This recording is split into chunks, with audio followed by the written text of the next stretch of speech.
What do you expect in terms of growth this quarter and this year? Okay.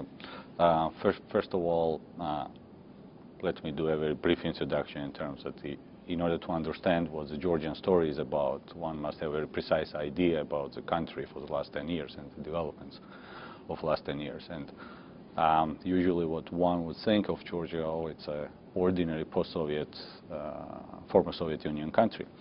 And in reality, it's not, because this is one of the least corrupt countries, not only in the region, but in Europe. It has a very friendly business environment. It has very high level and high quality government services. So the next question about Georgia that would come on mind would be, oh, that's ordinary Eastern European country. And here the answer is no again. It's not an ordinary other Eastern European country, because our public debt to GDP is less than 35%, which makes Georgia one of the least indebted country in Europe. Non-performing loans are down to 4.5%, which is twice as less as in Eastern European countries, most of the Eastern European countries. And Georgia is committed to the open liberal economy. So all this together provides the feedback and the result that everybody should take into the consideration when talking about the growth of the past 10 years and the growth of the next years. I'll just remind you that does it work or no? The answers are very simple. Last year our growth was 6.8%, after 6.4% in 2010, so the economy has rebounded without any doubt, and Georgia is among very few countries who actually upgraded in 2011. And all this is a result of very sound monetary and fiscal policy together held in the country. So getting back to the question, what is our forecast? Our forecast is almost in line what we have experienced for the last 10 years, which means that in the last 10 years average real growth was 6.5%. So our growth was next year is actually 6.4%. This is a forecast that we have right now, and I'm sure that it's more on the conservative side than on the opposite one. So forecast for 2012 is 6.4%. Yeah. And what about inflation? What's your forecast for this year? Our target inflation is 6%, medium-term inflation, which we target on 3-year period. As of today, inflation is less than 1%, which is below the target, but here we should take into the consideration the base effects that took place last year because of the prices on the world commodity markets. We had a very high inflation in the beginning of the year. So by the end of the year, we think that inflation will be close to our target of 6%. And this is pretty much in line with the policies that we built. And what could potentially contribute to higher inflation in Georgia? When talking about the inflation in general in emerging markets, and especially in the country like Georgia, one should have also very clear understanding that our basket of products, of consumer products, that inflation is counted on, I mean the CPI basket that I mean, so there's a big portion of food, unlike in many developed countries. Therefore, the food prices effect has the biggest effect in general on the inflation. And together, of course, with the oil prices, which, because Georgia's the biggest imported good is oil, these two products are basically something that is out of the control of the monetary policy. However, we do our best to control the second round inflation and the perception. I think that we have done it quite good for the last years. Average annual inflation for the last 3 years is 5.3%. Average inflation for the last 10 years is 6.7%, which is again quite in line with the forecasts and the strategies that we have. You mentioned oil there having an effect on inflation. Do you expect oil prices to keep rising, and how will that affect you? Well, It's very hard to predict at this point what will be happening in this market. But however, yes, of course, the prices on oil is the single largest item that influences the CPI basket. However, on the other hand, I think that when we talk about how much is the influence, I think it's still manageable in general under the program that we have again. So what is that program that you have in order to counteract that effect of rising oil prices? Okay. First of all, I should say that Georgia has a very prudent and disciplined monetary policy as well as fiscal policy. In general, the total government expenditures are kept under 30% of GDP. Budget deficit is kept under 3% of GDP, which makes it impossible. I mean, if country has a disciplined and prudent monetary and fiscal policy, you cannot have the inflation as a result of bad management, just to put it straightforward. So the inflation that we can have, like we had in the beginning of the last year, this is inflation purely from the exogenous factors and again, as we mentioned, the oil price, the major commodity prices, a bad harvest in the region, and so on and so on. But all this is something that have been dealt quite well last year, and this year is something that, from the pure inflation point of view, we don't think is a big challenge right now for Georgia. I mean, of course, Georgian economy has challenges. One of the biggest ones that I would say right now is the pressure on the appreciation of the currency and appreciation of real effective exchange rate. So we have the challenges in the structure of the economy itself and the productivity and many other things. But these are the challenges which are not unknown to the emerging markets on the one hand, but on the other hand, these are the challenges which create the opportunity for the investors and the businesses and the room to grow. So that's exactly where we stand right now. I'll come back to those points, certainly. But Brent crude did reach a record on Friday. Do you expect that to continue? See, I'll avoid doing any kind of forecast because, again, doing forecasts is not a good thing for the central bankers. So I don't think that. So I don't want to do the forecast again, particularly on the what will happen in this market. But I think that there should be something really out of control in order for us not to have enough tools to control the effect. So coming back to inflation, it's sort of been on a downward path since mid-2011, and the central bank has sort of started easing monetary policy. But in light of the sort of improved global backdrop, you know, good domestic economic growth and the potential for high prices on the back of global elevated oil prices that we were talking about, do you think that policy, you know, of the easing monetary policy, do you think that's still appropriate? See, last year, basically, our put and our stake was basically on the idea that the inflation we had in the beginning of the last year was purely exogenous, and our major aim was to stop the second round effect.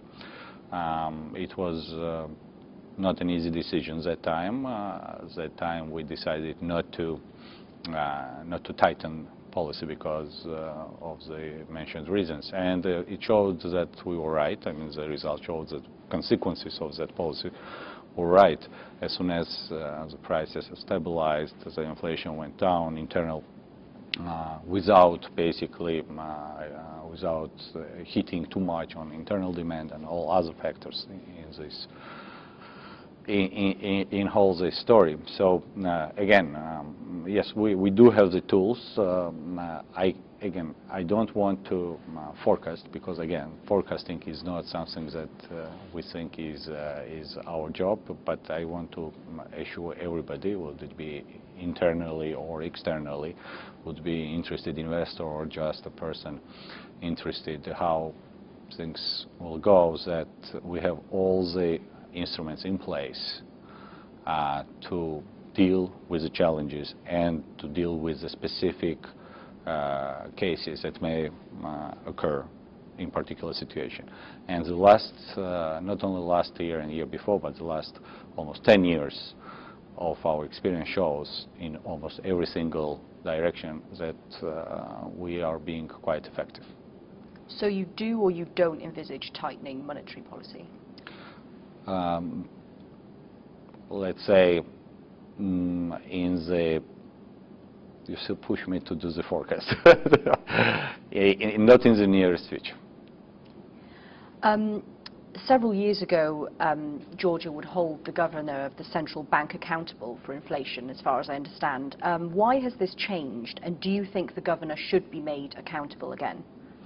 Well, in general, governor is accountable for the inflation, and this is directly, this is the responsibility of central bank. If we take the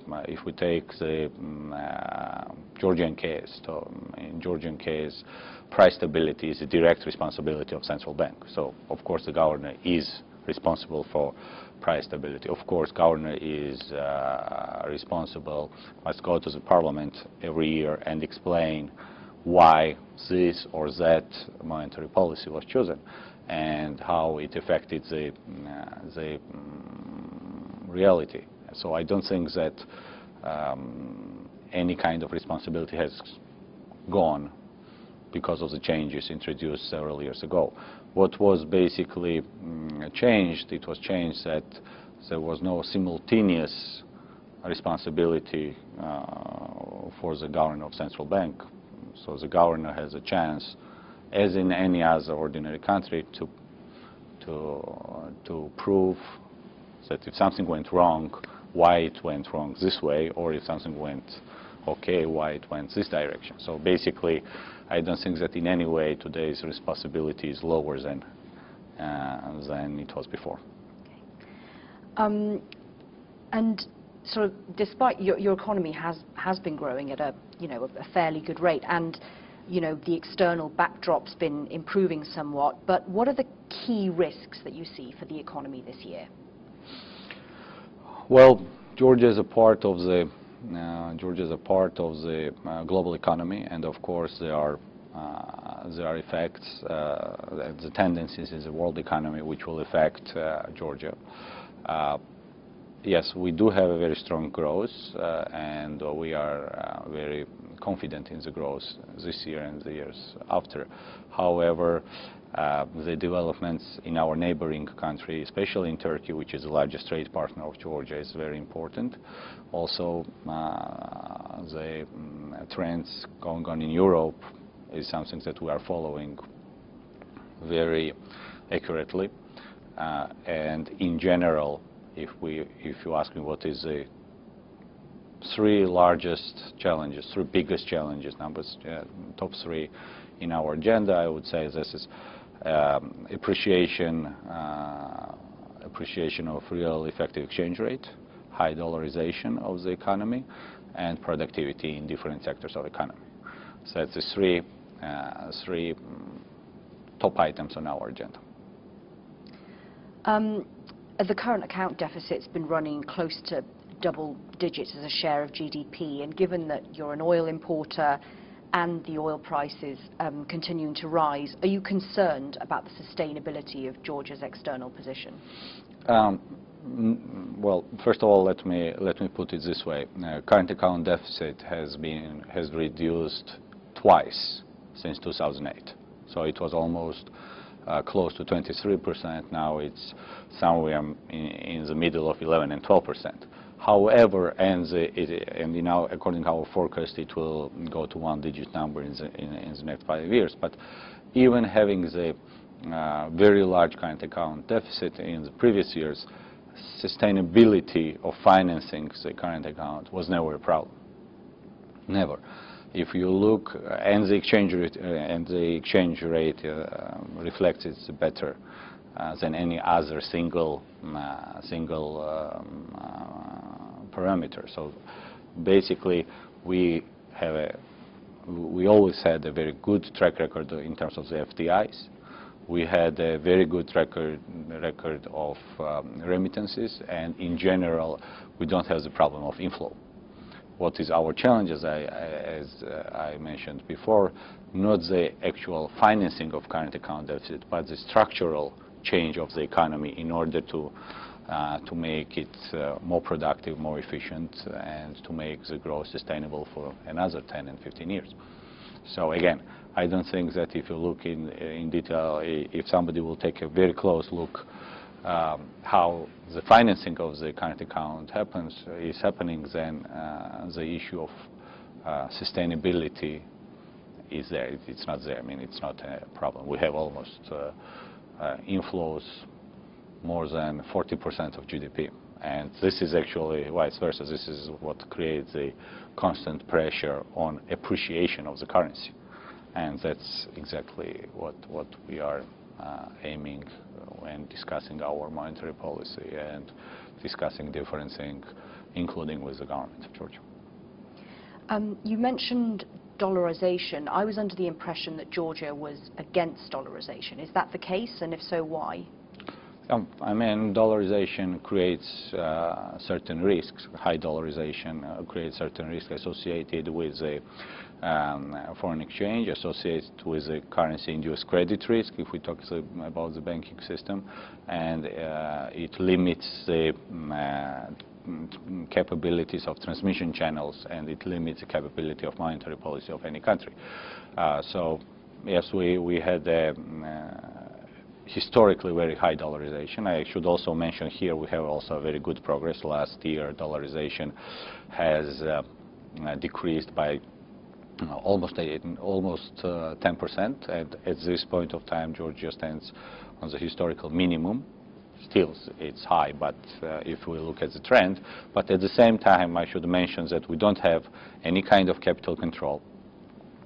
We don't impose any kind of administrative restrictions on foreign exchange, and basically, to put it in a very simple way, anybody can transfer in and transfer out any amount of liquid assets in any currency he or she wants, or the business wants, unlike many countries in the region.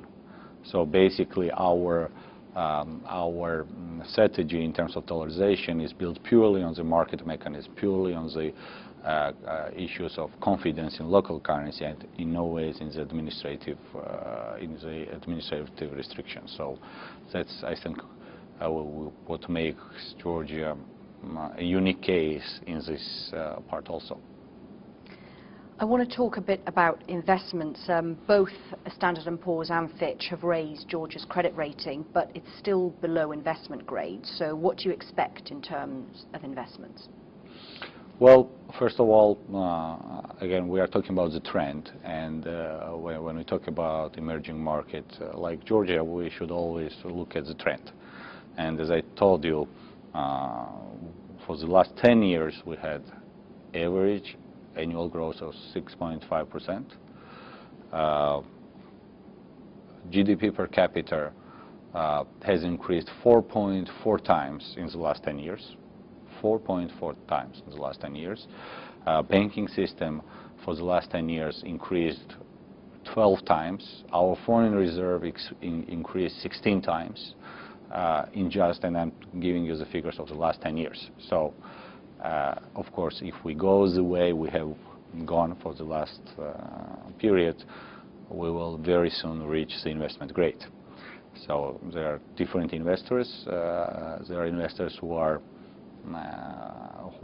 interested in emerging markets, and those investors who are interested in the emerging markets, for them, I think Georgia offers everything that emerging market, hub economy, liberal economy, and friendly environment for the businesses can offer.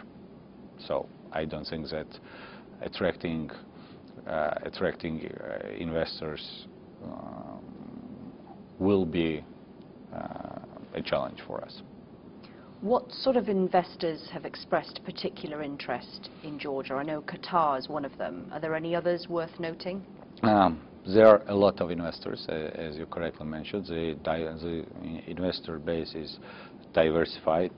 It's Middle East countries like Qatar, as you correctly mentioned. We have our neighboring countries like Azerbaijan and Turkey. We have investors from US. We have investors from Europe.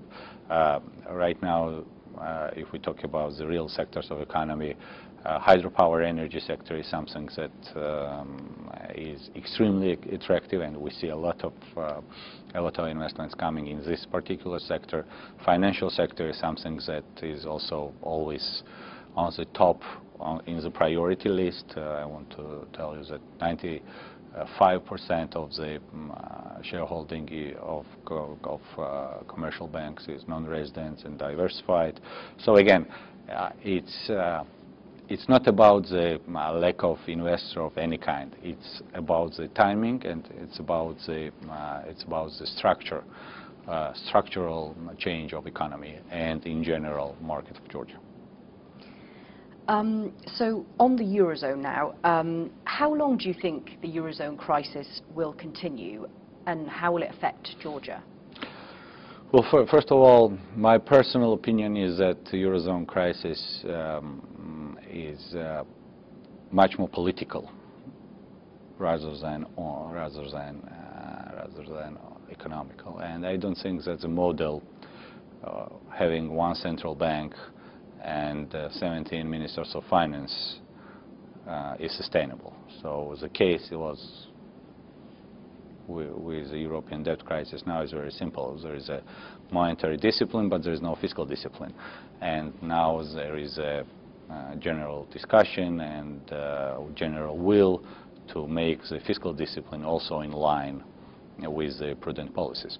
So I think that this sooner or later, and I think it will happen rather sooner than later, the political decision about the future, about the fiscal future of most of the European countries will be resolved. The influence on Georgia, we are quite lucky to say it's quite limited. Still, Georgia is not as much integrated into European Union and into those countries that now severely have severe problems. So I would say that effect would be rather limited, but at the same time, of course, you know that we are working on the free trade agreement with EU. We are working with the free trade agreement with US, and all these are the upside which makes the Georgian economy much more integrated in the European and US economy. And if this crisis would happen 10 years down the road, then of course we would see much bigger influence, much bigger negative influence on the country. But we were fortunate at this point of time not to be that much integrated. I mean, do you envisage the Eurozone collapsing at all? And if so, how will that affect Georgia? Well, I think that my personal opinion is that to talk about the collapse of the Eurozone is a little bit exaggerated, and I think again that it's a political problem which will be resolved sooner or later, because at the end of the day, consolidated, integrated European market is something that everybody benefits. And if Europe could manage to have monetary discipline for these years, and if Europe could manage to have very prudent monetary policy, there is no reason to believe that it's impossible to have the same with the fiscal part. The question is this less fiscal sovereignty? Yes, it is, but this is something that is on the stake. So I think that this problem will be resolved rather sooner than later. My personal opinion is that sooner everybody will call everybody with its names it will be easier to make the decisions. And when we talk about when we try to come up with new names in order to avoid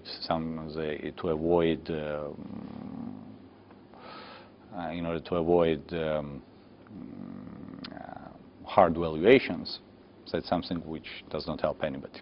That's what my personal think. So what do you hope to come out of the EU summit, which is happening at the end of this week? Again, I don't want to go in a very detail in these issues, but what I think is that everybody understands the need for the prudent fiscal policies of all the EU member countries. When there is a common understanding for that, I think that there will be actions limiting or putting the rules for everybody. And there is something that should be done with those countries who right now are hit the most. And there are some decisions made, and there are expectations of investors. There are the large haircut rates that are discussed, and all of these are basically the tools which at the end of the day I'm sure will bring the results that everybody wants to see. Stronger Europe is something that everybody wants to see. And obviously central to the crisis are European banks. So I wanted to talk a bit about banks in Georgia, in fact. Bank of Georgia is listing on the London Stock Exchange tomorrow, and one interesting thing about it is that it's actually better capitalized than, than most UK banks. How does Georgia's central bank influence this, if it does at all? One thing that we should mention in the first case is that Georgian banks are very prudent and very well capitalized. Our regulations are very conservative, and it always was conservative. Our regulations and approaches to the capital as well as liquidity in most cases are in line with the Basel II, Basel III principles. As a result, during the crisis, we didn't have to bail out any single bank, no single bank, and it's very hard to find a country in Europe where no single bailout has happened. Actually, vice versa, banking system has continued to grow and continued very strong signs, not only of resilience, but of growth. And of course, Bank of Georgia, being the largest bank in Georgia, and being the leader of banking system, shows one of the best results. And I think that the event that will take place tomorrow is something very important for Georgia on the way of becoming the regional financial center. That's something that we are all looking for, and I think that role of the largest bank is very important. You sort of mentioned some of these in that answer, but I'll just ask you again, what provisions does the central bank put in place to protect Georgian banks from possible default in the worst case scenario? Well, first of all, of course, the word itself, default, is something standing very far from the Georgian banking system, and I'm very happy to say that. Secondly, we have very, very conservative ratio of capital adequacy. We have very conservative ratio of liquidity, and there is almost zero trading books on the balance sheets of Georgian banks. So what we are talking in case of Georgia, we are talking about the very conservative banking industry with a very prudent management. Again, the remedy is very simple at the end of the day. It's proper management, sound corporate governance, and conservative capital adequacy and liquidity ratios. All this altogether proves to be the only right way the banking system can develop. Again, we were very happy and maybe lucky at some point that the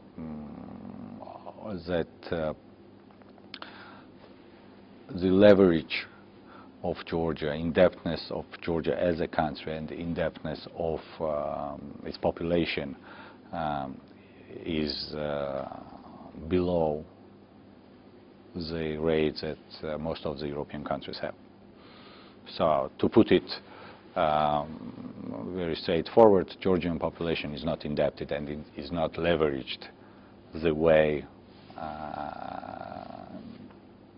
Western European population of Western Europe and the US. So this is a way, and this creates, of course, the room for growth. And this is the way the Georgian banking system will be developing, but we will be at the same time making sure that we don't do the same mistakes that other countries did. So for us, actually, it's very important to focus and to analyze what was happening with most of the European countries and the financial systems, what was the developing path of the United States and other countries, so that, again, for us it's very important not to follow the mistakes, but share the successes of the system. That's, in one word, what is our strategy. That sounds almost utopic. I mean, does it not mean that access to credit is more difficult in Georgia? Well, I wouldn't say that. I think that the risk appetite and the attitude towards the different sectors, especially the potential bubbles of real estate and some other parts, are more deeply understood and analyzed by the banks. Again, I can't say that it's hard to get the credit in Georgia. I mean, if we look at the figures, I mean, the answers are figures. In 10 years, loans to GDP has grown 3 times. I mean, again, it's twice as low as in European countries at this point of time, again. But there is a growth, and the growth is huge. If I annualize for the last 10 years, we have average annual more than 30% growth of the loan book. With these figures, of course, I don't think it would be appropriate to talk that the credit is not unavailable or unaffordable. That would be my reply. So what do you think needs to happen in the Eurozone to protect European banks from another financial crisis? Well, I think that European countries and European banks have its own very decent European regulators. So let me avoid to comment that. The only thing that I can say is that I really do believe in the future of common European market and European banks, and this, at the same time, we are monitoring and looking very, very carefully at all the issues that is taking place in Europe. And the major aim for us is to analyze, not to do the same mistakes, as I told you previously, that some of the European financial systems and the countries did.